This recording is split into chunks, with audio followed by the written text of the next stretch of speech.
Gracia y paz. Bienvenidos al plan de lectura Por amor a su palabra. Una lectura bíblica para cada día del año en la versión Nueva Traducción Viviente. Hoy es 27 de enero. Iniciamos nuestro plan de lectura en Génesis capítulo 28. Jacob, luego de engañar a su padre y tomar la bendición del primogénito, huirá de la tienda de su padre e irá a Padán Aram, a la casa de su tío Labán, y en el camino Jacob tendrá un sueño muy especial. Continuaremos nuestra lectura en el Nuevo Testamento, en el Evangelio según San Mateo capítulo 27. En este capítulo caminaremos junto a nuestro Señor Jesucristo en su pasión y agonía en el Calvario. Regresaremos al Antiguo Testamento, al libro de Esther, capítulo 4. Mardoqueo se entera de la conspiración de Amán para destruir al pueblo de Dios. Amán alertará a Esther, quien junto a ella pondrán en marcha un plan para llamar a todos los judíos del reino a la oración y al ayuno. Culminaremos nuestra lectura en Hechos de los Apóstoles capítulo 27. Después de que Pablo presenta su testimonio ante el rey Agripa y le habla del Evangelio, éste decide rechazarlo. Luego, Pablo será llevado a Roma para compadecer ante César. En el camino, Pablo experimentará algunos contratiempos. Y así, damos inicio en Génesis capítulo 28. Escuchemos. Entonces Isaac llamó a Jacob, lo bendijo y le ordenó: no te cases con ninguna de estas mujeres cananeas. En cambio, vete de inmediato a Padán Aram, a la casa de tu abuelo Betuel, y cásate con una de las hijas de tu tío Labán. Que el Dios Todopoderoso te bendiga y te conceda muchos hijos, y que tus descendientes se multipliquen y formen numerosas naciones. Que Dios te dé a ti y a tu descendencia las bendiciones que prometió a Abraham.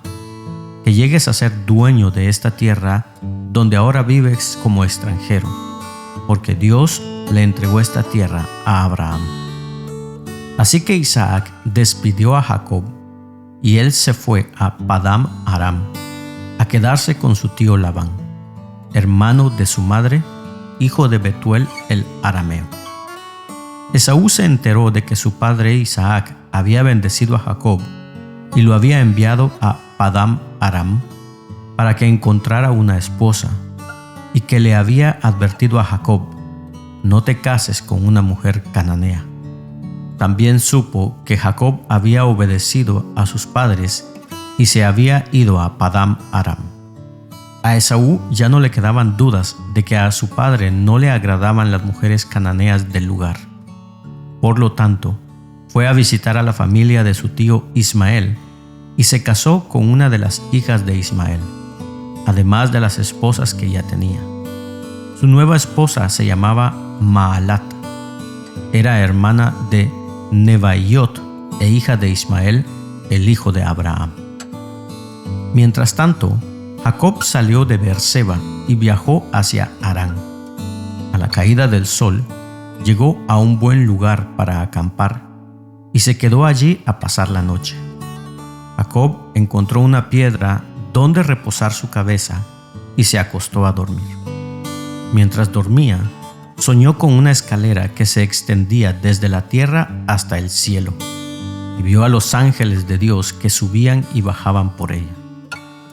En la parte superior de la escalera estaba el Señor, quien le dijo: yo soy el Señor, Dios de tu abuelo Abraham y Dios de tu padre Isaac. La tierra en la que estás acostado te pertenece, te la entrego a ti y a tu descendencia. Tus descendientes serán tan numerosos como el polvo de la tierra. Se esparcirán en todas las direcciones, hacia el oriente y el occidente, hacia el norte y el sur. y todas las familias de la tierra serán bendecidas por medio de ti y de tu descendencia.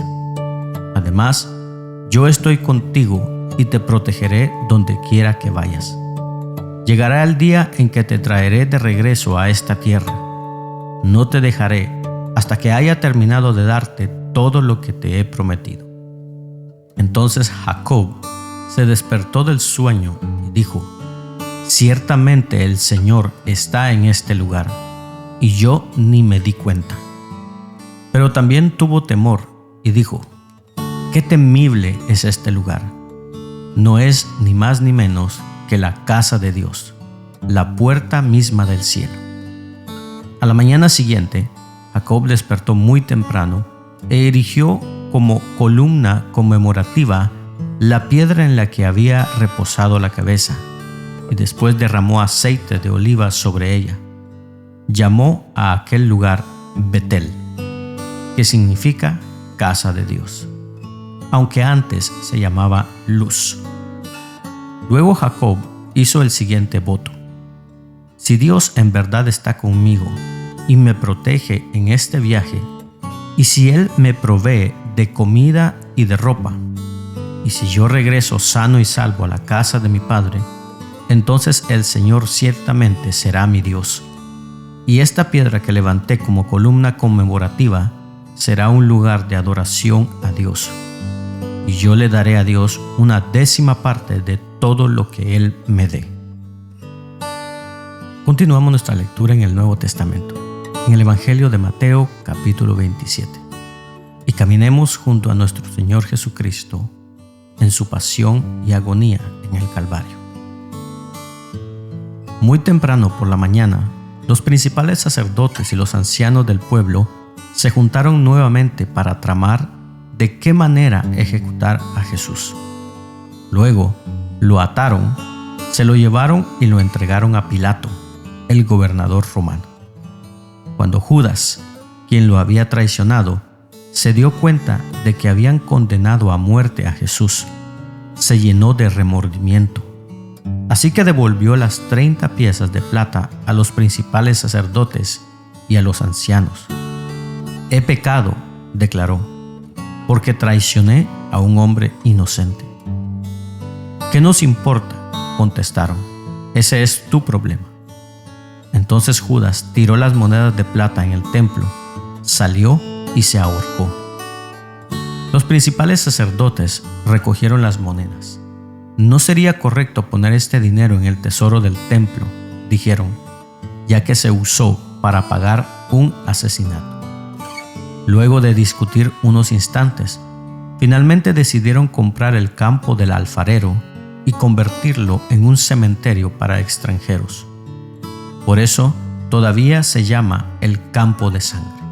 Así se cumplió la profecía de Jeremías, que dice: tomaron las 30 piezas de plata, el precio que el pueblo de Israel le puso a él, y compraron el campo del alfarero, que indicó el Señor. Jesús se encontraba frente a Pilato, el gobernador romano. ¿Eres tú el rey de los judíos?, le preguntó el gobernador. Tú lo has dicho, contestó Jesús.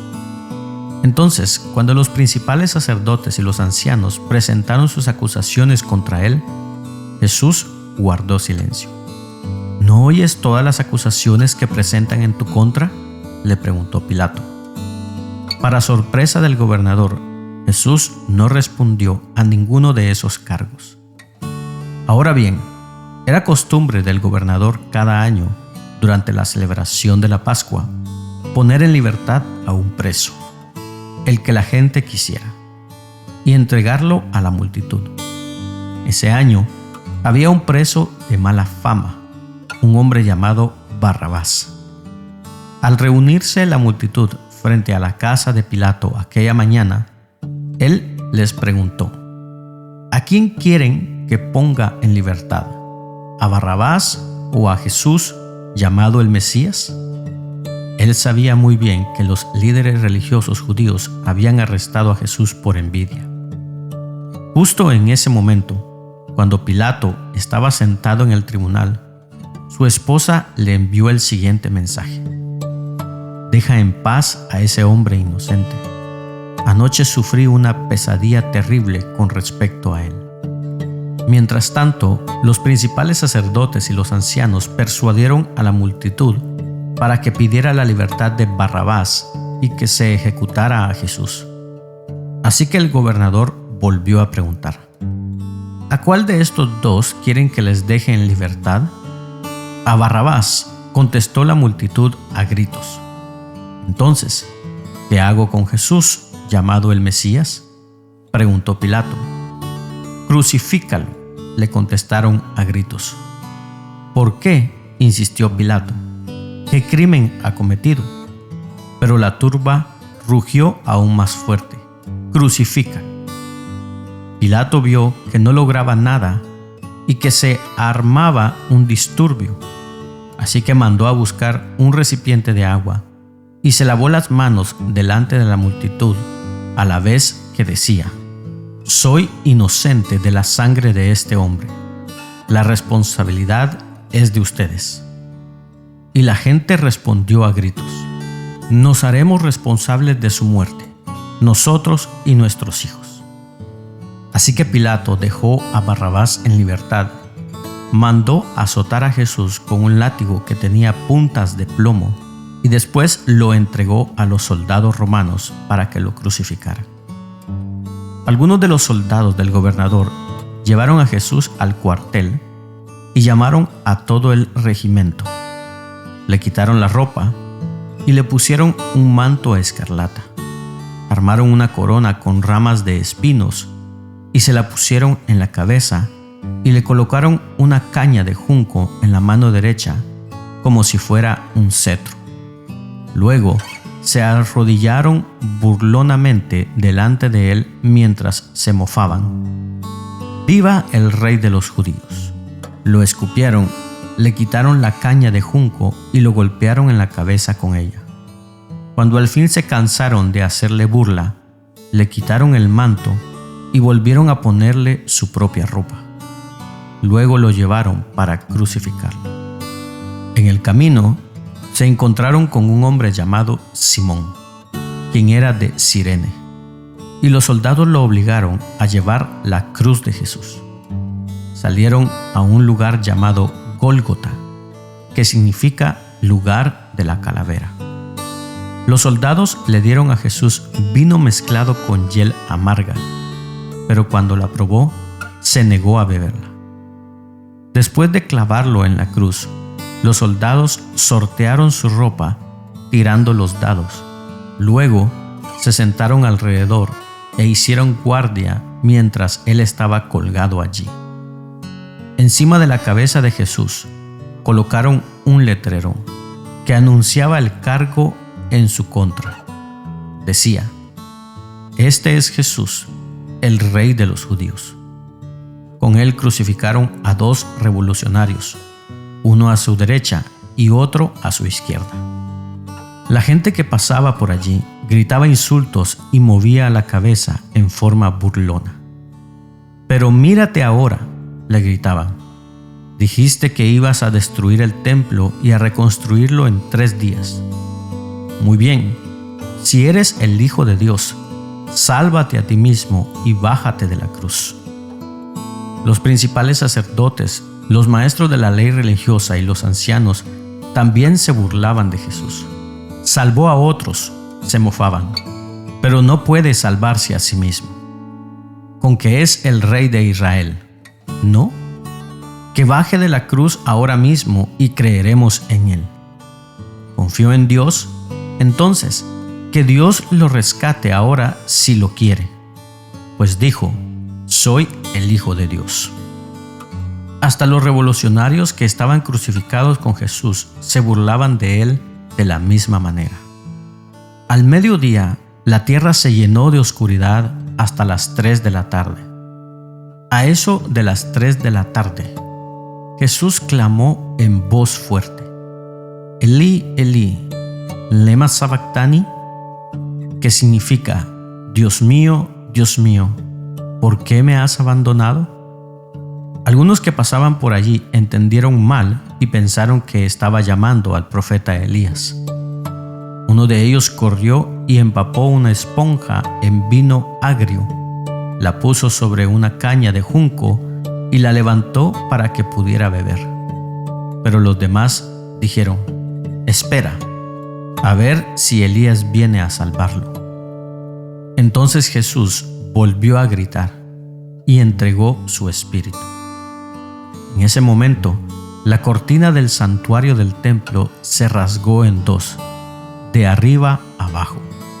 La tierra tembló, las rocas se partieron en dos y las tumbas se abrieron.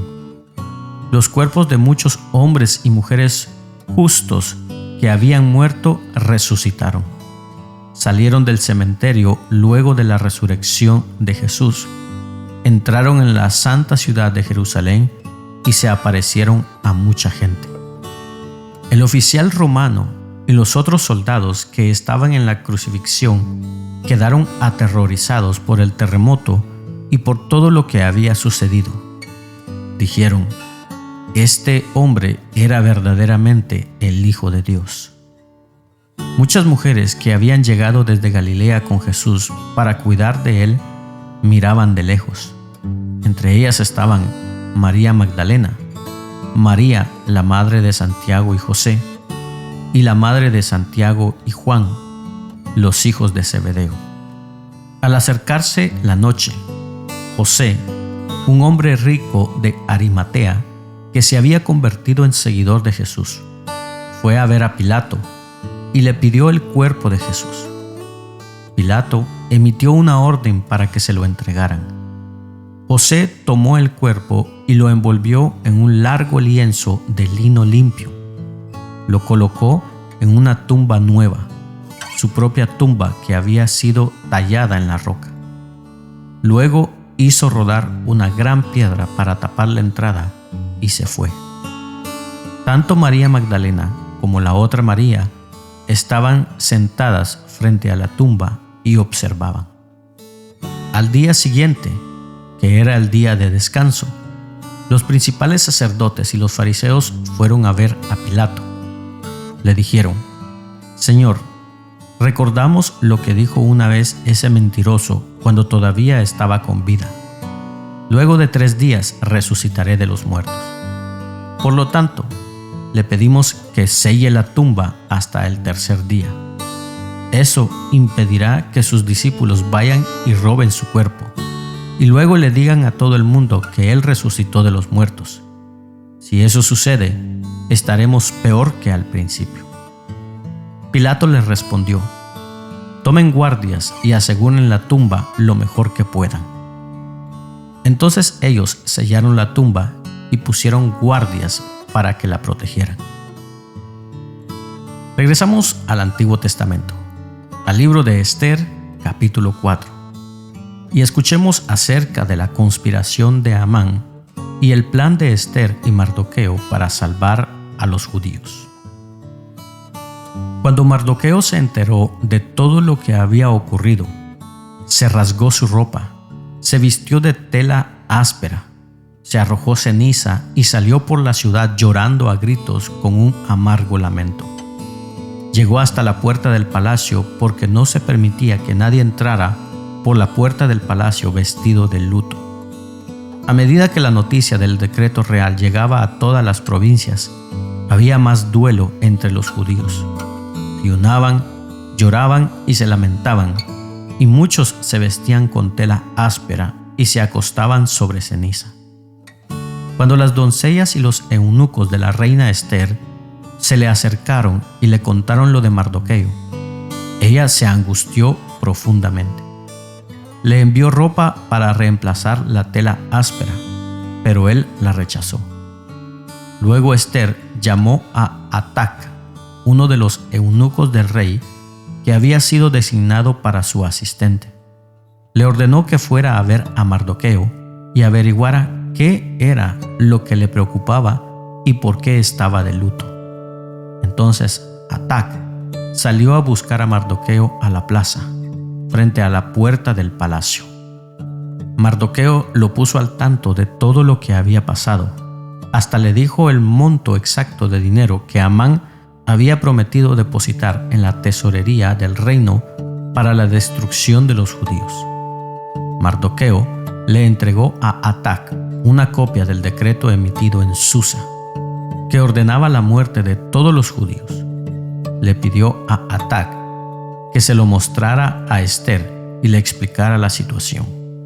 También le pidió a Atac que la exhortara a presentarse ante el rey para suplicarle compasión e interceder a favor de su pueblo. Así que Atac volvió a Ester con el mensaje de Mardoqueo. Entonces Ester le ordenó a Atac que volviera a ver a Mardoqueo y le diera el siguiente mensaje: todos los funcionarios del rey e incluso la gente de las provincias saben que cualquiera que se presenta ante el rey en el patio interior sin haber sido invitado está condenado a morir, a menos que el rey le extienda su cetro de oro. Y el rey no me ha llamado a su presencia en los últimos 30 días. Así que Atac le dio el mensaje de Ester a Mardoqueo. Mardoqueo le envió la siguiente respuesta a Ester: no te creas que por estar en el palacio escaparás cuando todos los demás judíos sean asesinados. Si te quedas callada en un momento como este, el alivio y la liberación para los judíos surgirá de algún otro lado, pero tú y tus parientes morirán. ¿Quién sabe si no llegaste a ser reina precisamente para un momento como este?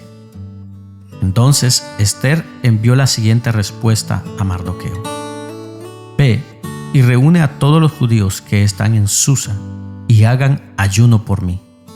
No coman ni beban durante 3 días, ni de noche ni de día. Mis doncellas y yo haremos lo mismo. Entonces, aunque es contra la ley, entraré a ver al rey.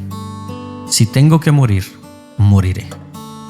Así que Mardoqueo se puso en marcha e hizo todo tal como Ester le había ordenado.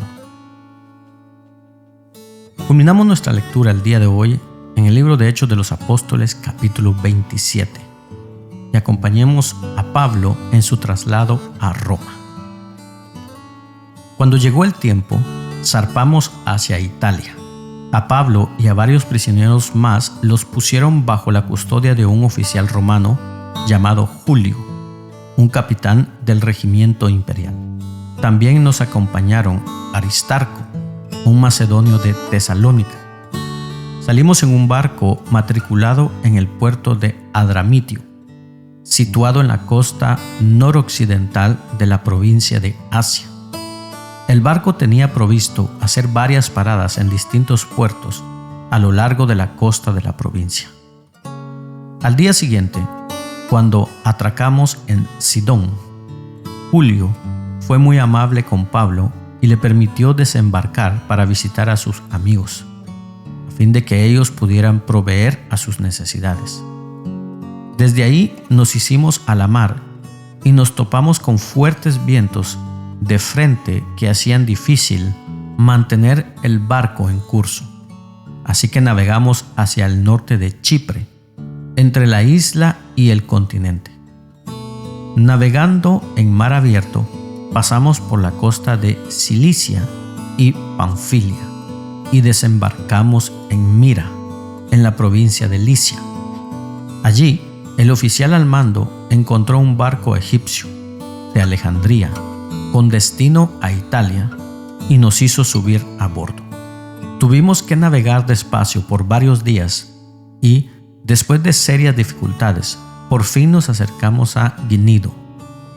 Pero teníamos viento en contra, así que cruzamos a la isla de Creta, navegando al resguardo de la costa de la isla con menos viento, frente al cabo de Salmón. Seguimos por la costa con mucha dificultad y finalmente llegamos a Buenos Puertos, cerca de la ciudad de Lasea. Habíamos perdido bastante tiempo.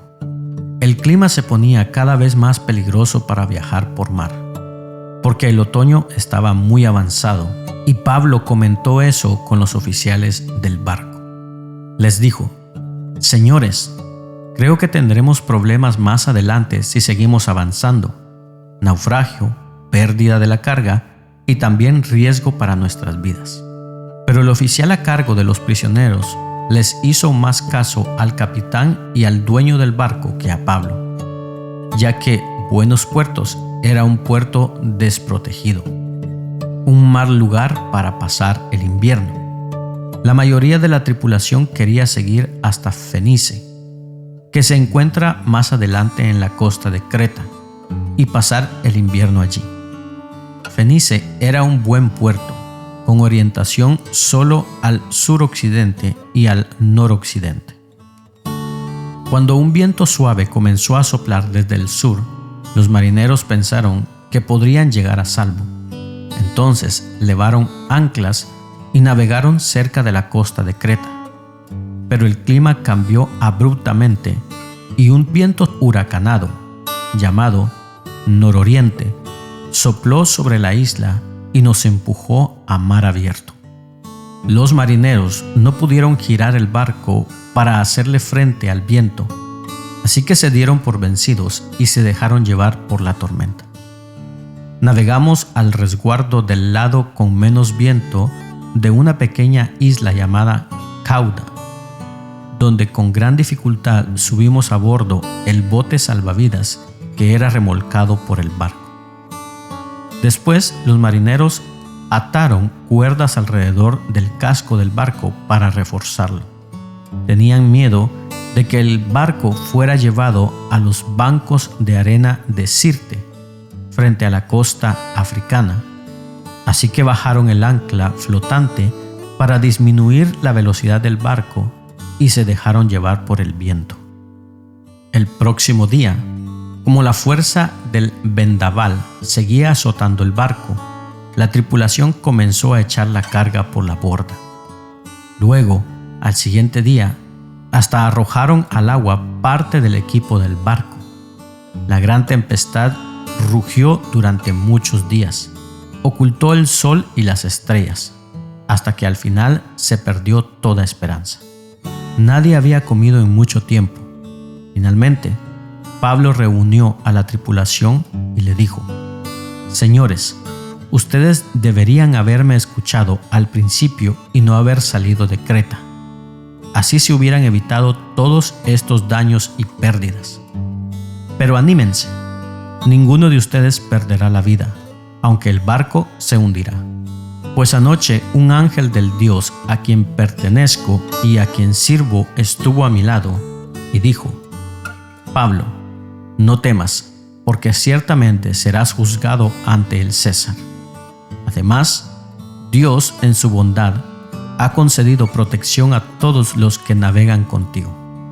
Así que anímense, pues yo le creo a Dios. Sucederá tal como Él dijo, pero seremos náufragos en una isla».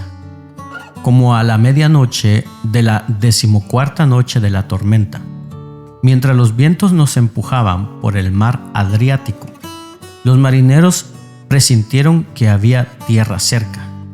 Arrojaron una cuerda con una pesa y descubrieron que el agua tenía 37 metros de profundidad. Un poco después volvieron a medir y vieron que solo había 27 metros de profundidad. A la velocidad que íbamos, ellos tenían miedo de que pronto fuéramos arrojados contra las rocas que estaban a lo largo de la costa. Así que echaron 4 anclas desde la parte trasera del barco y rezaron que amaneciera.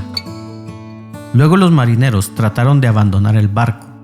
Bajaron el bote salvavidas como si estuvieran echando anclas desde la parte delantera del barco.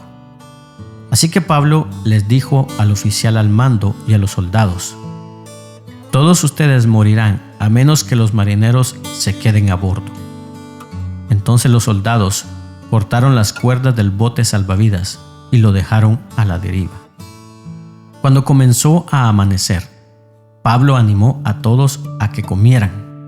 «Ustedes han estado tan preocupados que no han comido nada en 2 semanas», les dijo. «Por favor, por su propio bien, coman algo ahora, pues no perderán ni un solo cabello de la cabeza». Así que tomó un poco de pan, dio gracias a Dios delante de todos, partió un pedazo y se lo comió. Entonces todos se animaron y empezaron a comer, los 276 que estábamos a bordo. Después de comer, la tripulación redujo aún más el peso del barco, echando al mar la carga de trigo. Cuando amaneció, no reconocieron la costa, pero vieron una bahía con una playa y se preguntaban si podrían llegar a la costa haciendo encallar el barco. Entonces cortaron las anclas y las dejaron en el mar. Luego soltaron los timones, izaron las velas de proa y se dirigieron a la costa. Pero chocaron contra un banco de arena y el barco encalló demasiado rápido. La proa del barco se clavó en la arena, mientras que la popa fue golpeada repetidas veces por la fuerza de las olas y comenzó a hacerse pedazos. Los soldados querían matar a los prisioneros para asegurarse de que no nadaran hasta la costa y escaparan. Pero el oficial al mando quería salvar a Pablo, así que no los dejó llevar a cabo su plan. Luego les ordenó a todos los que sabían nadar que saltaran a la borda primero y se dirigieran a tierra firme. Los demás se sujetaron a tablas o a restos del barco destruido. Así que todos escaparon a salvo hasta la costa. De esta manera concluye la lectura del día de hoy. Rogamos a Dios que sea de bendición a tu vida. Puedes compartirlo con tus amigos y familiares. No te pierdas el día de mañana el plan de lectura por amor a su palabra. Síguenos en nuestras redes sociales. Que tengas un bendecido día. Y recordamos las palabras de Jesús. Yo soy el camino, la verdad y la vida. Por lo tanto, no hay camino, no hay verdad y no hay vida sino en Jesús.